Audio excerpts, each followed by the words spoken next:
বিসমিল্লাহির রহমানির রহিম। আজ আমি হাইকোর্ট বিভাগের রিট এখতিয়ার সম্পর্কে আলোচনা করব। হাইকোর্ট বিভাগের রিট সম্পর্কিত বিভিন্ন বিধান বাংলাদেশ সংবিধানের 102 অনুচ্ছেদে আলোচনা করা হয়েছে। প্রথমে আমরা শিখব রিট কি।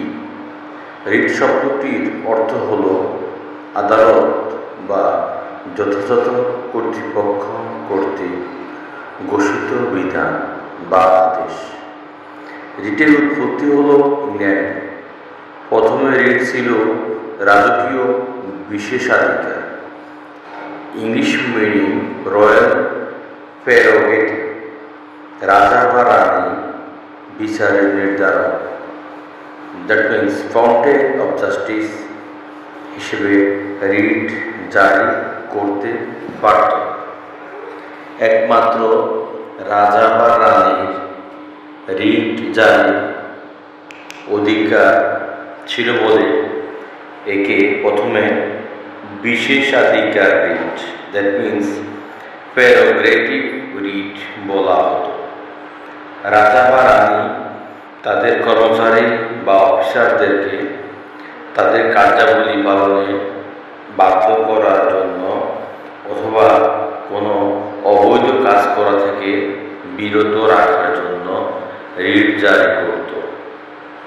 নাগরিকগণ সরকারি কর্মকর্তাদের আচরণে ও কাজে সংক্ষুব্ধ হয়ে রাজার কাছে আসত এবং রাজা বিশেষাধিকার বলে তার অফিসারদের উপর রিট বা আদেশ জারি করত।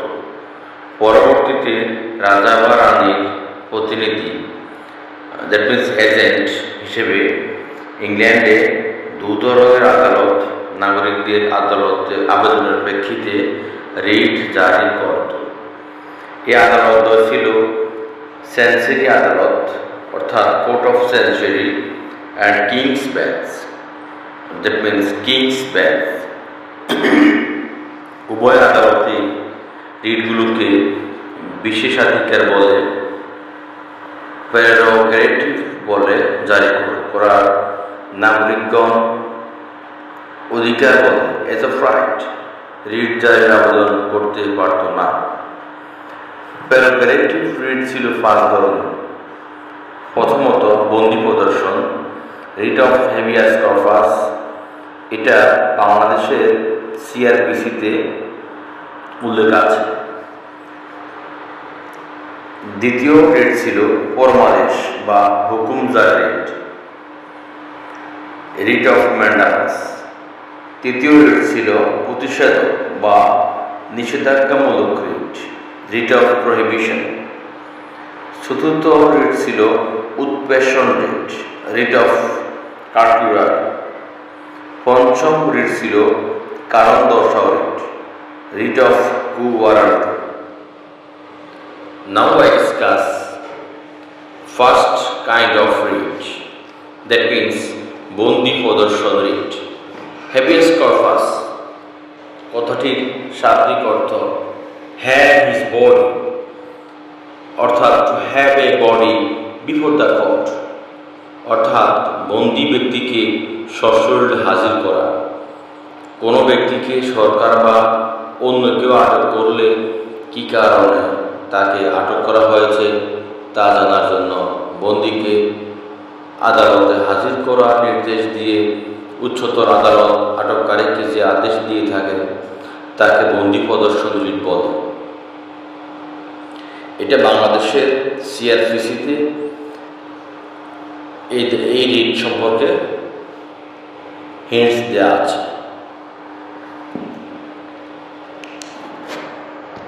দ্বিতীয় রিট হল পরমাদেশ বা হুকুম জারি রিট, যাকে ইংরেজিতে বলে রিট অফ ম্যান্ডামাস। ম্যান্ডামাস একটি ল্যাটিন শব্দ, এর অর্থ হল উই কমান্ডেড, অর্থাৎ আমরা আদেশ বা হুকুম দিচ্ছি। কোনো অধস্থন আদালত, ট্রাইব্যুনাল, পার্সন বা প্রতিষ্ঠান যদি তার আইনত দায়িত্ব পালন করতে অস্বীকার করে, ডিনাই করে কিংবা ফেল করে, তাহলে উচ্চতর আদালত যে আদেশের মাধ্যমে উক্ত আইনত দায়িত্ব পালন করতে উক্ত আদালত বা ট্রাইব্যুনালকে বাধ্য করে তাকে হুকুম জারি রিট বা ফরমাদেশ বলে। তৃতীয় রিট হল রিট অফ প্রহিবিশন বা নিষেধাজ্ঞামূলক রিট।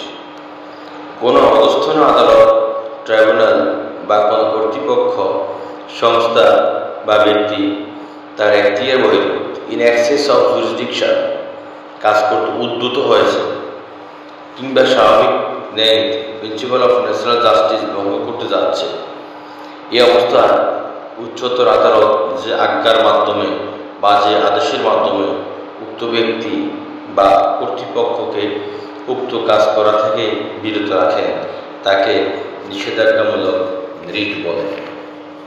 চতুর্থত উৎপ্রেষণ রিট, যাকে ইংলিশে বলে কার্টুরারি। কার্টুরারি একটি ল্যাটিন শব্দ। এর অর্থ হল টু বি সার্টিফাইড, অর্থাৎ বিশেষভাবে জ্ঞাত হওয়া।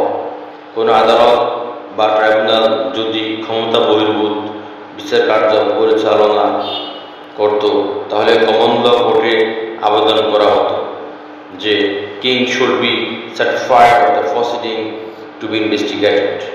এভাবে কার্টুরারি রিট বা উৎপ্রেষণ রিট চালু হল। কারণ দর্শাও রিট, কু ওয়ারেন্ট কথাটির অর্থ হল by what warrant or authority, অর্থাৎ কোন অধিকারে কোনো ব্যক্তি যদি এমন কোনো সরকারি পদ, পাবলিক অফিস দাবি করে যে পদের যোগ্যতা তার নেই, অথবা অবৈধভাবে যদি কোনো সরকারি পদ দখল করে বসে থাকে, তাহলে উচ্চতর আদালত যে আদেশের মাধ্যমে উক্ত ব্যক্তিকে তার পদ দখলের বা দাবির কারণ দর্শানোর নির্দেশ দিয়ে থাকে তাকে বলে কারণ দর্শানো রিট। রিট সম্পর্কে বাংলাদেশ সংবিধানের 102 অনুচ্ছেদে উল্লেখ রয়েছে। আপনারা আরও বিস্তারিত জানতে বাংলাদেশ সংবিধানের 102 অনুচ্ছেদটি ইংলিশ এবং বাংলা ভার্সন দুটোই বিস্তারিত পড়ে নিতে পারেন। Thank you for hearing me today. আল্লাহ হাফেজ। আসসালামু আলাইকুম।